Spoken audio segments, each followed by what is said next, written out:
considerar algumas coisas, né, para fazer o fechamento. Acho que essa finalização da Gladys, né, que eu acho que retrata um pouco dessa nossa história, né, que é uma história de luta, de resistência, de sofrimento, mas que esse sofrimento se transforma em luta, né? E hoje a gente está de luto, mas continua lutando. Acho que é um ponto muito importante da fala dos nossos palestrantes aqui, essa ideia de uma produção de discurso, né, que traz uma forma da ciência naquele tempo, né, é uma forma, é um enfoque que é dado por uma determinada produção do conhecimento em certo tempo da nossa história, que é pautado, né, que é um produto da relação das forças daquele mesmo momento, né, e dos valores daquele momento.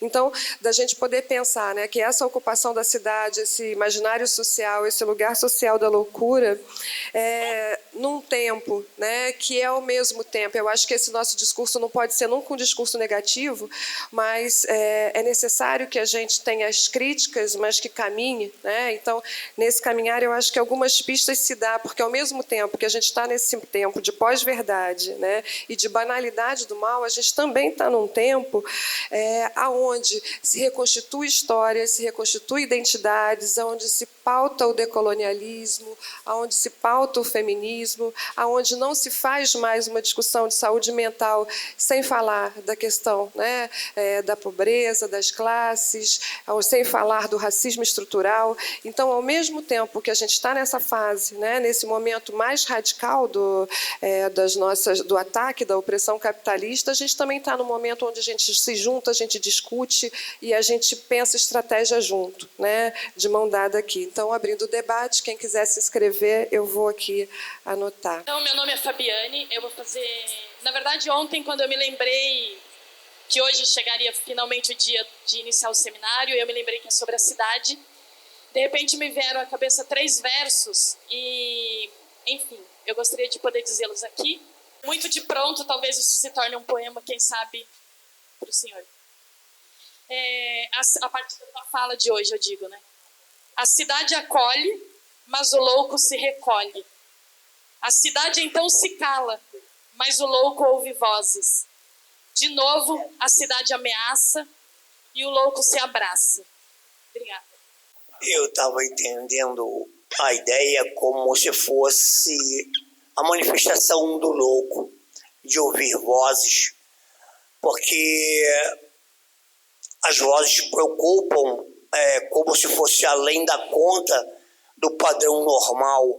Aí ele faz isso, ele veste aquilo, ele come ali, ele pensa mais. Até que ponto a gente vê no outro uma outra voz que incomoda, não é? Só que é num certo tom de não muita manifestação, como o outro é, como o outro se apresenta, se torna pior que uma voz. O que seria eu sem voz? Até que ponto a gente entende que existem vozes porque pouco se ouve, né? Uns aos outros, pouco se dá atenção em referência ao que o outro quer dizer. Por que o maluco, às vezes patológico, repete uma história há anos? Não será porque ele foi pouco ouvido? E eu ouvi vozes e repete as vozes? E isso fez me recordar um detalhe de uma paciente que era lá do museu, ela não está mais aqui no instituto. Ela um dia me procura e me aborda e me pergunta: José, eu vou fazer uma perícia para ver se eu consigo ganhar um benefício. Como é que você acha que eu devo lidar na perícia? Você que tem esse negócio todo de psiquiatria. Aí eu falei assim, ele vai te fazer várias perguntas. Uma é certa de te perguntar. Vai perguntar assim para você: você ouve vozes? Aí você fala: ouço sim, doutor, estou ouvindo a sua.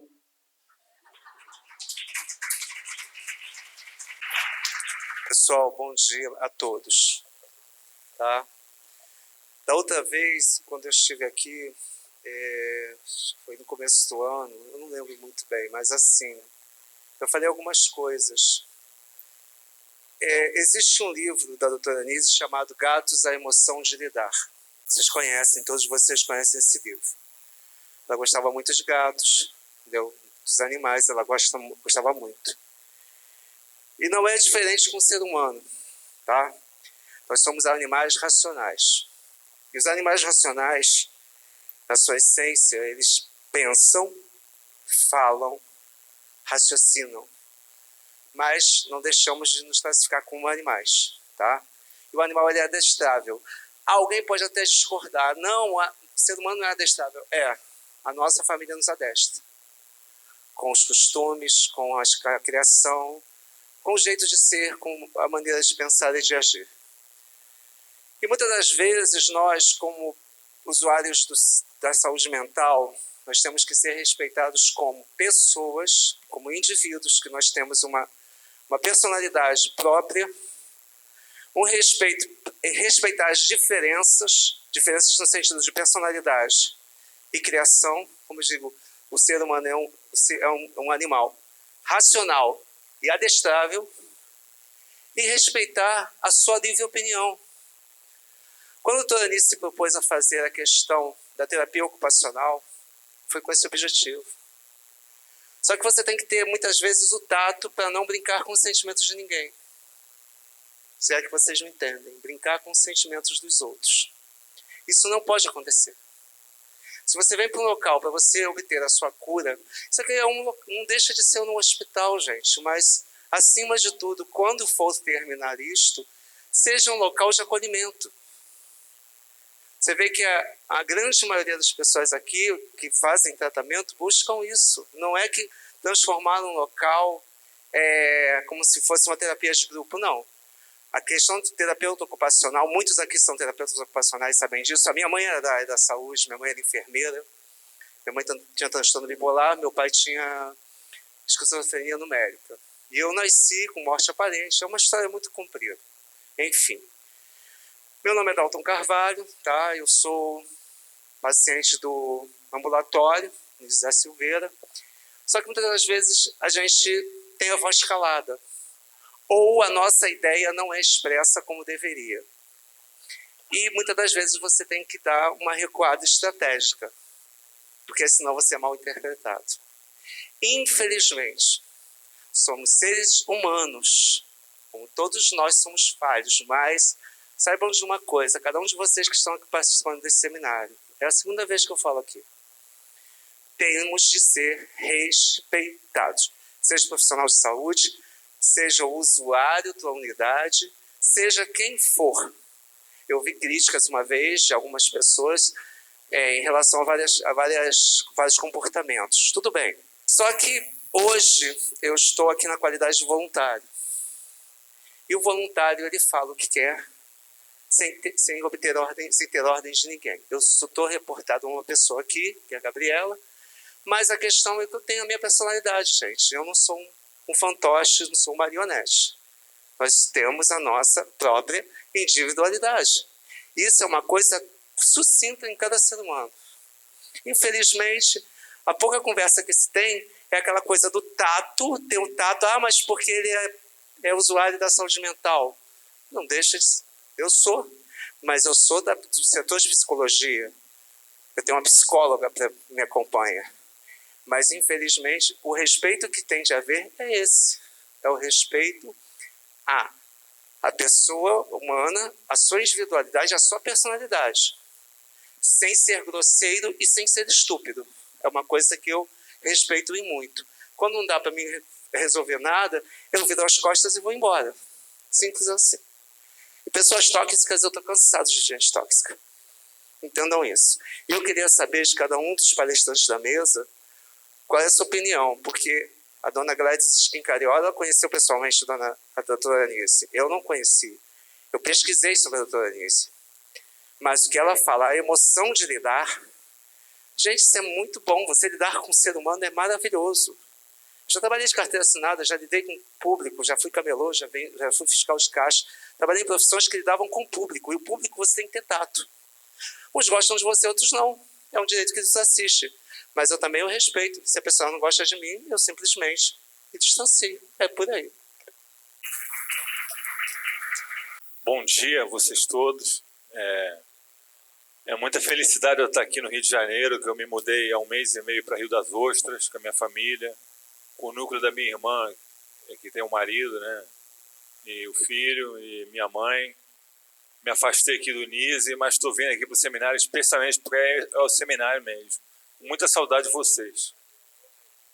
Bem, eu quero desejar, antes de mais nada, para todo mundo um Feliz Natal, um Feliz Ano Novo. Saber que nos meus quase 50 anos de idade, que eu posso mais recuperar de positivo para a minha vida, para esse momento que eu estou passando agora, de superação profunda, né?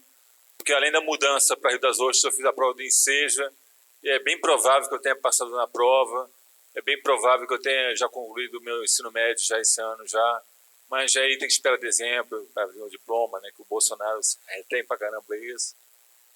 Mas aí fazer o quê? Mas eu tô aí. Mas aí é isso que eu fiquei sabendo aí, né? O Milton, acho que não suportando um pouco a saudade e aquela temperança afetiva que a gente tinha juntos aqui, os irmãos,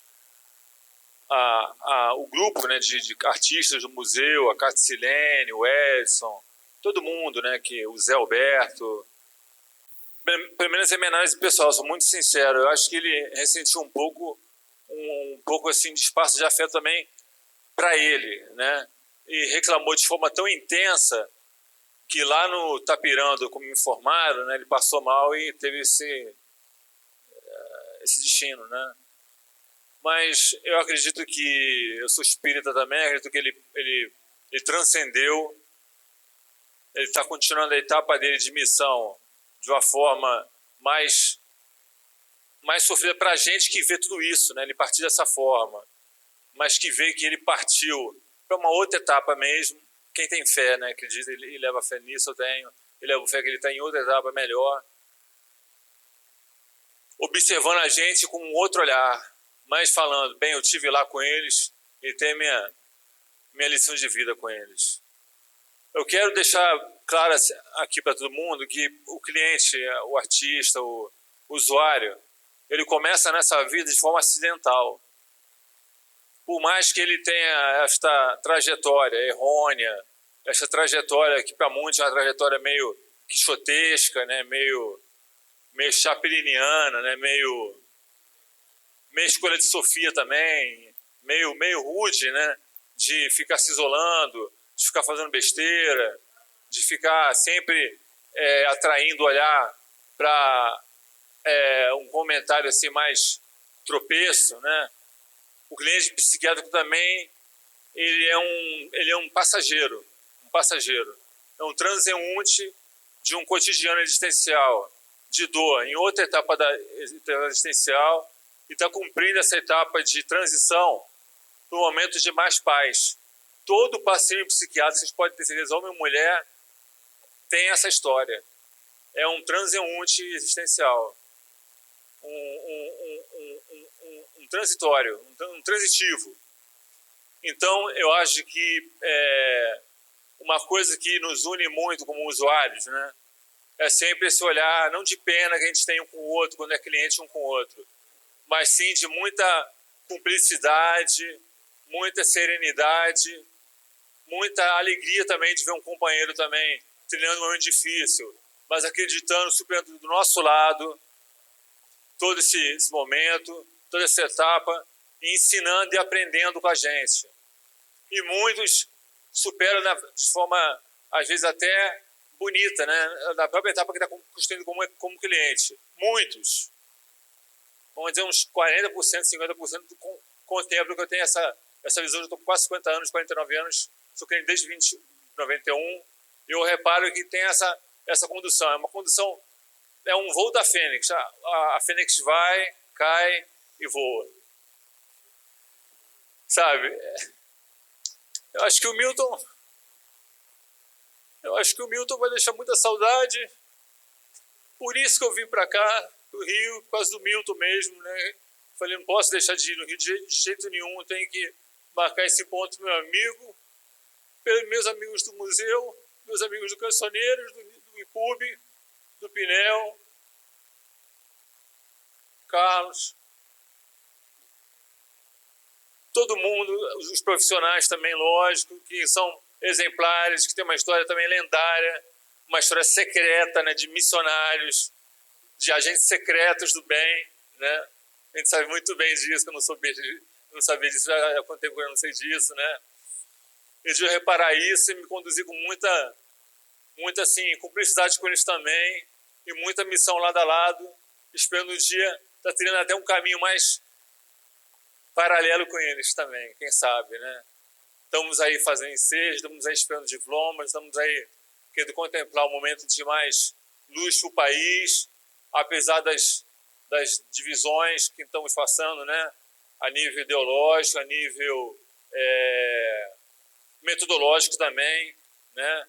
Antes tinha um campo mais interdisciplinar, agora temos um campo mais um campo, assim, criminal, com feminicídio, com uma série de questões aí que estão acontecendo aí, a Amazônia que está queimando lá sem parar, e o governo fala que não, que está tendo mais emprego, que está aumentando muito mais emprego com o Bolsonaro, mas camadas da sociedade que não eram privilegiadas nem com o Lula, nem com o Dilma, estão sofrendo do mesmo jeito, a saúde mental dos clientes estão sofrendo do mesmo jeito que com uma parcela que sofreu com a Dilma e com o Lula, porque o Lula e a Dilma resolveram para a classe média, para os estudantes, para os humildes que tinham acesso à educação, mas para a saúde mental só fez uma parcimônia, não atendeu totalmente, não. Eu sou a resposta clara disso, que eu estou no finalzinho já de 2019, me mudando, recomeçando a minha vida com muita luta, abnegada luta do lado da minha família, do lado dos meus amigos, do lado dessa equipe maravilhosa do NISE, do Museu do Inconsciente. É o tempo, por favor. Graças a Deus que eu estou aqui. Obrigado. Beijo para todos. Valeu. Boa tarde. Na verdade, a minha pergunta ela vai voltar um pouco na questão da Carta de Bauru. Queria justificar rapidinho, porque eu sou da literatura, na verdade, e eu parei no debate da luta antimanicomial por causa da Estela do Patrocínio, que é quem eu estudo vida e obra. E chegando nesses debates da luta antimanicomial, eu me deparei com... Bom, eu estou aqui diante de bibliografias, inclusive, com um impasse que eu não consegui resolver, e eu queria pedir, inclusive, a ajuda de vocês, porque eu estou dando continuidade na pesquisa, que na Carta de Bauru, que é o primeiro documento, eles vão falar sobre a necessidade de pautar a luta antimanicomial junto com debates sociais, né? Nesse sentido, eu acho que a lei do Paulo Delgado também é uma lei antirracista, num certo sentido, né? De combate também às violências, mas eu não consigo ainda compreender como que dá continuidade. Estela falava muito de estava com saúde, adoeci, me adoeceram, me deixaram no hospital como doente. Como se discute injustiça social e saúde mental e como se dá prosseguimento a isso nessas pautas pedindo políticas públicas e, enfim, questões realmente que possam pautar políticas, né? Que eu acho que está muito alinhado a genocídio, a feminicídio, a tudo isso que os companheiros aqui falaram. Queria que falasse um pouco mais sobre isso, né? Porque para mim é uma coisa que ainda não está fazendo sentido e é uma coisa que Estela pauta e que muitos usuários, assim, pelo que eu percebi nessa minha curta caminhada também estão querendo dizer sempre. Eu acho que é uma coisa que ainda não foi consolidada e não está sendo muito debatida e é por isso que eu queria pedir para a mesa, quem se dispuser a falar. É isso, muito obrigada. Mais alguém? Bom, o Dalton falou de uma questão central, né? Não foi exatamente uma pergunta, mas acho que é um comentário, uma lembrança que a gente precisa ter sempre em mente, que é a questão do respeito, que acho que é a base, o desafio que a gente tem. Acho que não só na saúde mental, mas inclusive em tempos de violência, né, como a gente já falou aqui, acho que essa questão do respeito ao outro, do acolhimento, tem que ser sempre lembrada e acho que é a base do nosso trabalho e acho que tem que ser a base do nosso projeto de vida, né, tá sempre pensando nessas questões. E aí, assim, a fala do Demétrio, né, emocionada, muito sensível, e que eu acho que traz um pouco isso, né, do espaço de acolhimento e respeito que a gente consegue vislumbrar em alguns momentos. E aí, na verdade, eu queria falar que ontem, ou anteontem, sei lá, eu já nem tenho muita noção do tempo, nesses últimos dias de preparação do seminário, em meio ao caos, né? Enfim. E aí eu lembro que teve uma hora que eu estava conversando, já não lembro com quem também, acho que lembrei, era alguma coisa sobre a fotografia, enfim, que um dos nossos fotógrafos, que é o Marcelo, que inclusive eu já vi que está aqui com o dedo quebrado, estava falando que não ia poder fotografar porque estava com o dedo quebrado, aí a Pamela apresentou a amiga que ia ajudar, e aí eu falei uma coisa, eu falei, gente, a nossa sorte diante disso tudo é que a gente é muito legal, porque assim, a quantidade de ajuda que a gente recebe, tanto aqui dentro, né? Ano passado, o seminário, quando começou, ano passado a gente falou mais disso, desse histórico, de quando o seminário ele começou a ser pensado pela primeira vez, era uma coisa pequenininha, assim, era uma coisa com os pesquisadores do Centro de Memória, e aí, de repente, a gente foi encampando com mais gente, enfim, acho que essa é uma lição do nosso dia a dia, assim, e é legal ouvir o Demétrio falar dessa experiência dele, desses espaços de acolhimento, e acho que é assim que a gente tenta tocar muita coisa, né? Isso é um problema, porque o afeto não dá conta, não substitui a dignidade dos trabalhadores e dos usuários, enfim. A gente não tem como dar conta de tudo, mas acho que a gente sobrevive um pouco com isso também, né? Então, acho que foi importante a lembrança do Demétrio. Em relação à pergunta mais específica sobre a Carta de Bauru, cadê a pessoa que ela não falou o nome? Eu não sei. Qual é seu nome? Carol.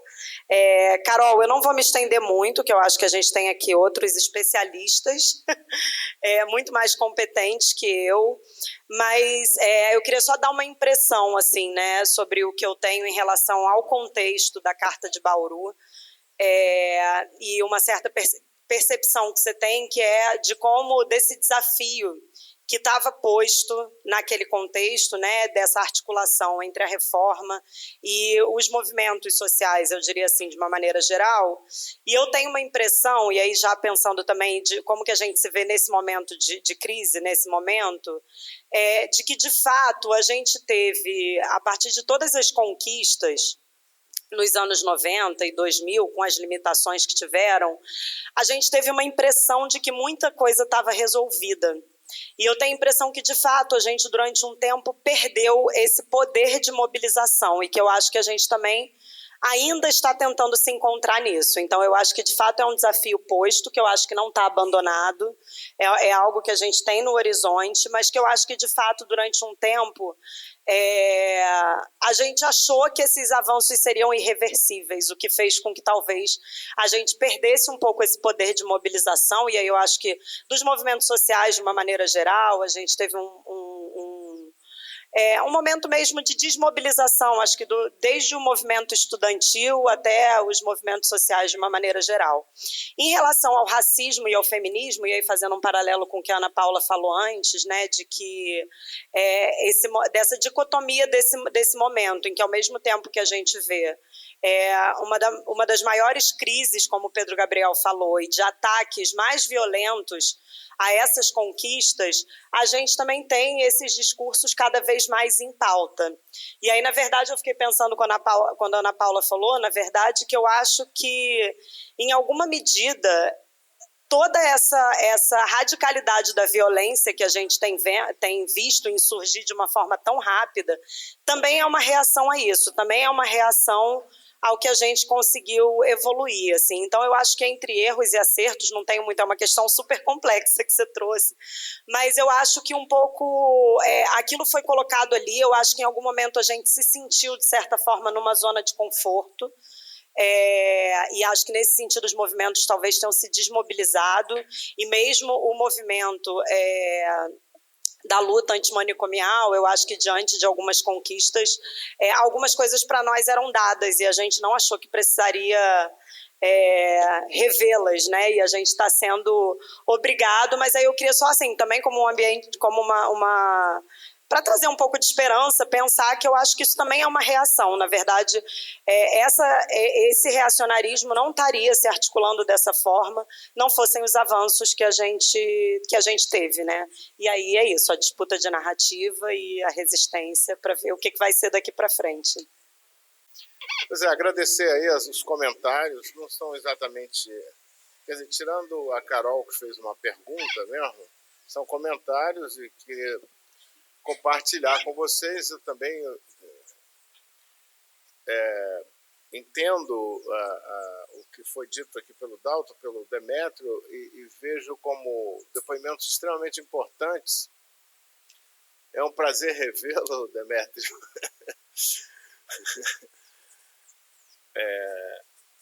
Que há muito tempo que a gente não se vê, né? Eu queria só retomar uma coisa mencionada sobre a doutora Anise, a questão da emoção de lidar. O nosso instituto chama Anise da Silveira, como foi mencionado pelo Hugo, não por acaso, é um nome que se impõe pelo fato de que a contra-experiência do que foi inicialmente o Centro Psiquiátrico Nacional, né, foi justamente o trabalho da Anise, né? E o trabalho da Anise, ele acabou se tomou a dimensão, que foi uma dimensão, na verdade, internacional, uma dimensão extraordinária, e acho que todos nós devemos retomar sempre o nosso contato com o trabalho da Anise. E esse conceito de emoção de lidar, eu acho que ele é extremamente criativo. Eu vi uma vez uma apresentação que foi até no Circo Voador. Você estava lá, Gleice? Claro. Desculpa perguntar. Claro que a Gleice estava lá. Que foi uma homenagem, né? Hein? Fazer o quê, José? Fazer o quê? Era uma homenagem, se chamou exatamente Emoção de Lidar. Foi uma coisa sensacional, porque era uma situação envolvendo muito sentimento, era um encontro essencialmente estético, no sentido das pessoas tocadas pela beleza, pelo sentimento, e eu acho que essa é a mensagem principal da doutora Anise, a quem eu tive o prazer de conhecer, mas muito rapidamente, né? E aos gatos também, né? E aos gatos da doutora Anise. O Demétrio, eu gostei muito de você falar da coisa do transeunte existencial, porque é o que todos somos, é o que todos nós somos. Mas essa ideia de trânsito, de passagem, ela é muito importante para a gente se colocar também no espaço da vida, no dia a dia, não é? Exatamente, como um fio condutor, e também para não se deixar prender muito em todos os lugares. E não é fácil, não. Isso é uma sabedoria. Isso é uma sabedoria. Exatamente, é uma sabedoria. Somos todos transeuntes existenciais, né? Eu sempre, quer dizer, eu não sei se é uma coisa também de geração, mas outro dia uma pessoa falou comigo assim: ô Pedro, eu voltei a ler Sartre, e você? Por causa da coisa... Por causa do negócio da coisa da existência, do existencial, dessa coisa da transição. São esses autores que ficaram aí mais ou menos pelo caminho, né? Aí eu disse logo para ele: eu ainda não. Quer dizer, mas vou tomar providências para voltar a ler essa coisa que valoriza justamente essa transitoriedade da experiência humana, né? Agora, sobre a carta, posso falar sobre a carta de Bauru? Porque eu estava lá e aí seria... A pergunta dela é uma pergunta difícil, né? Porque a pergunta da Carol, ela fala assim: não, eu queria esclarecer uma dúvida e tal. Não é uma pergunta assim, ela vai esclarecer uma dúvida, não foi isso ou foi aquilo. A rigor, olha bem, a carta de Bauru, ela está fazendo 40 anos, se não me engano, né? Porque foi 30 anos. 30 anos. Está fazendo 30 anos. Esses 30 anos, está fazendo 30 anos. Esses 30 anos foram decisivos para que se pudesse articular a ideia de que o campo que nós chamamos de campo da saúde mental é um campo que ocupa esse território, que é o território da cidade, e não o território das instituições especializadas. Então, a Carta de Bauru aponta isso. Eu entendo que aponta isso e havia algumas circunstâncias também que favoreceram essa questão. Bauru é uma cidade que era uma cidade também que passava por uma crise de desemprego, naquele momento, de trabalhadores de uma indústria que era a principal indústria da cidade, que era a indústria de bateria. Então, havia uma situação muito grave de pessoas que, no encontro, se manifestaram não sobre a questão da luta antimanicomial, mas sobre a questão do desemprego. Então, na verdade, dizendo, olha, nós estamos falando de algo que atinge a todos. Existe a experiência específica da loucura, sim, mas eu acho que o que as pessoas diziam é preciso apontar a luta social, que o caminho é o caminho da construção de um lugar melhor para viver, de apontando a questão da construção de um espaço de convívio e solidariedade.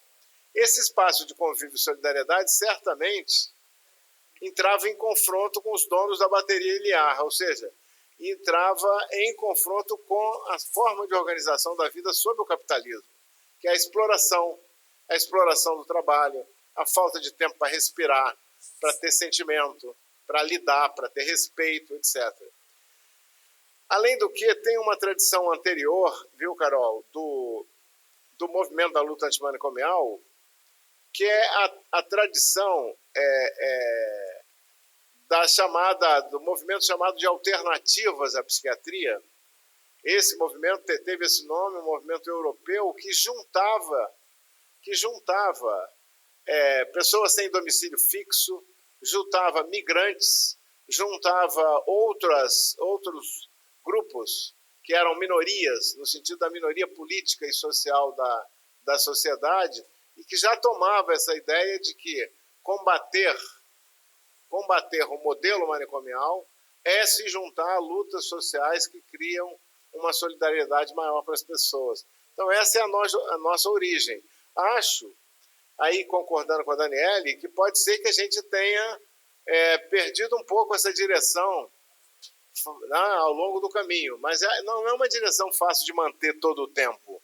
É uma direção que tem que se recuperar, tem que ser recuperada a cada momento.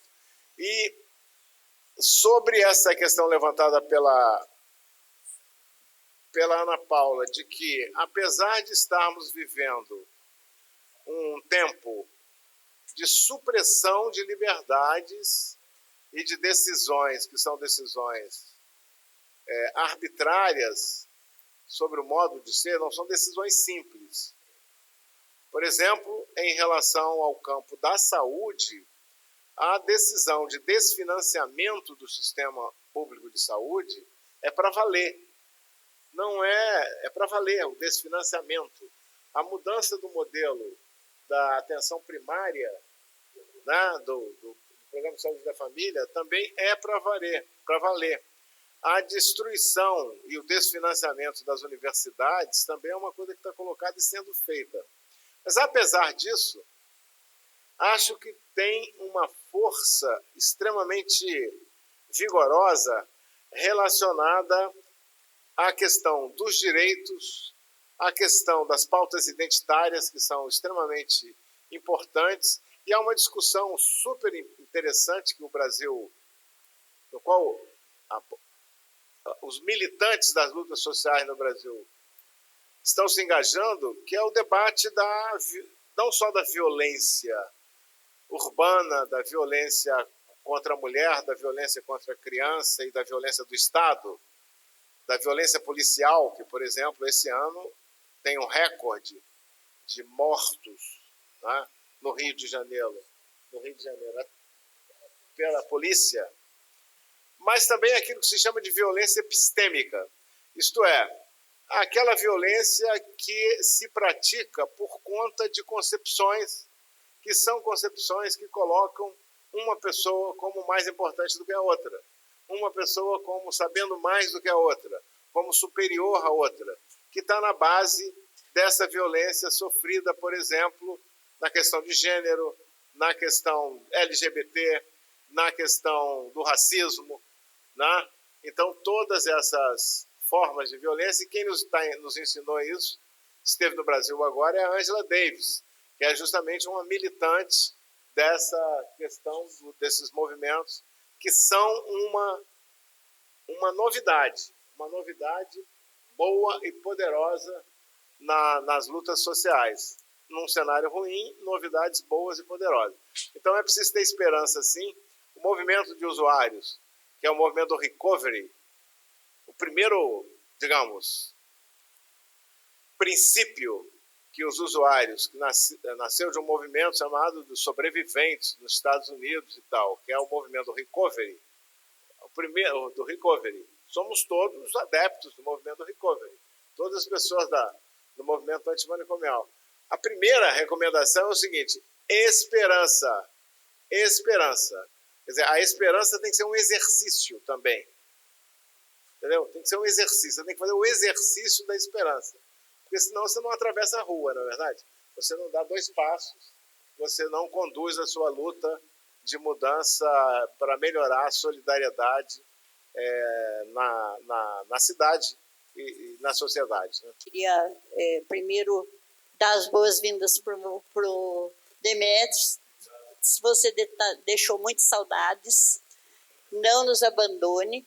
Acho que você estar aqui agora com a gente é um depoimento vivo, não só pelas suas palavras, mas pela sua ação. Saiu de lá, veio de ônibus, está ocupando a cidade, está se manifestando. Bacana, Demetrios, que você seja muito feliz lá, mas não se esqueça da gente aqui.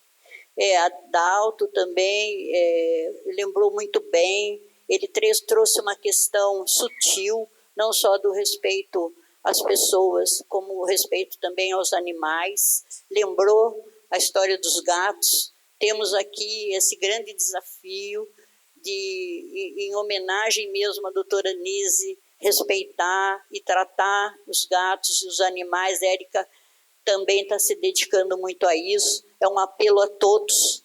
Vamos pensar também não só nas pessoas, também nos animais, que são nossos irmãos, né? Queria falar assim, uma coisa que a doutora Nise, claro, como o Pedro Gabriel falou, você estava lá, inevitável, né?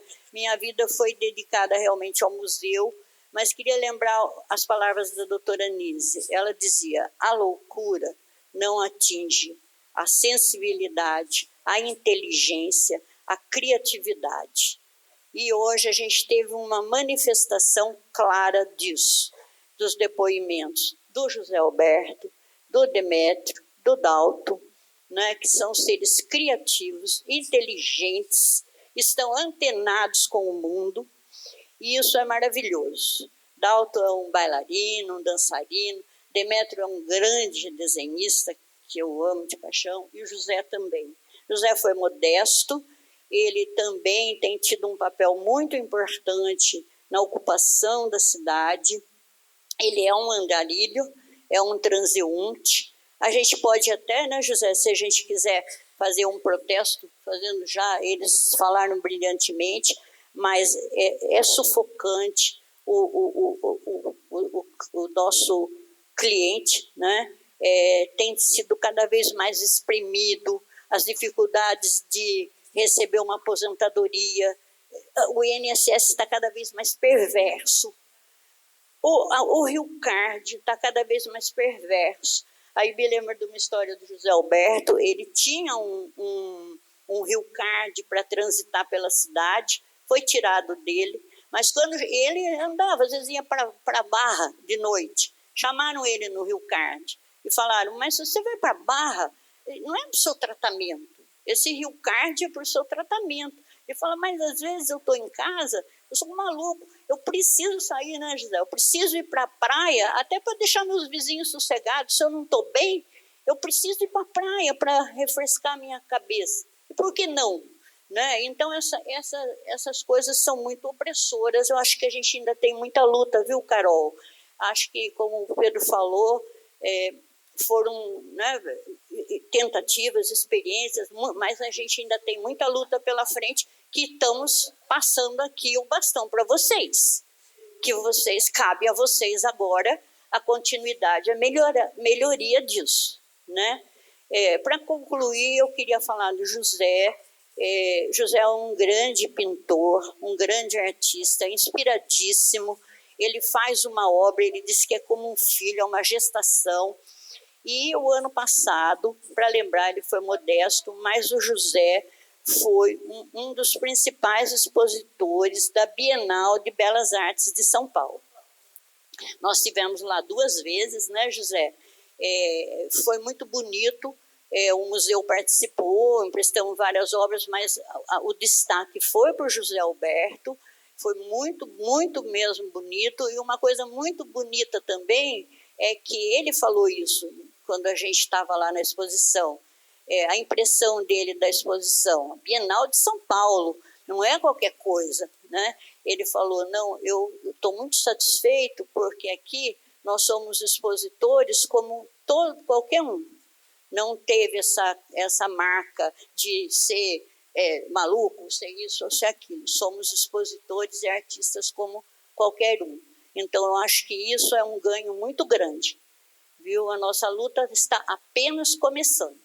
E eu estou passando o bastão, acho que cabe a essa bela juventude que está aqui lutar e se empoderar mais dessa situação toda.